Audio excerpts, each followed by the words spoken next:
তো এটা হদুনো মনে করো ফেসবুকে তাই ফাঁকাফাঁকি করে আর ড্রেস ট্রেস ইন দেহি রে আর হদুনো টোকাই দাহে হদুনো ফল ডাহে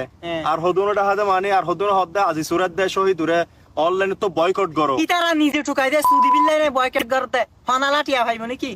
মাথা গরম হলে ডাইরেক্ট খাবিলে তারপরে মাই হদুনো হয়দে আজি সে এক ফালতু শহীদ আর এক ফালতু ইতারা আর বেচা যাইব না আর ওই নিতারা আসলে এই তারা হসর ফরদিন টোকাইতো না হারাপ বুঝছো না ব্যবহার বংশের পরিচয় অ্যাবসলিউটলি রাইট ভাই এ ব্যবহার বংশের পরিচয় চলো তোমার বংশের পরিচয়টা একটু দেখি হেড়া নষ্ট করো যে সুদি বিল্লাই বয়কট ব্যবহার বংশের পরিচয় হেড়া নষ্ট করো যে সুদি বিল্লাই বয়কট ব্যবহার বংশের পরিচয় ভাই ও বলো বাইরে লাদিস ও মানে একটু বাইরে লেছে তো এই জন্য সবাই বলে যে বাইরে লাদিস যাই হোক সবাই ওকে বলতো যে আজিস ফোন দিবিনি তো এটা বলাতে আমার একটু খারাপ লাগতো সহজ একটা ছেলে কেন ওরা বলে এটা ফোন দিবিনি আজকের ভিডিওটা দেখার পর মিস্টার কাশেমুখ একটা কথা বলতে চাই ও আজিস ফোন দিবিনি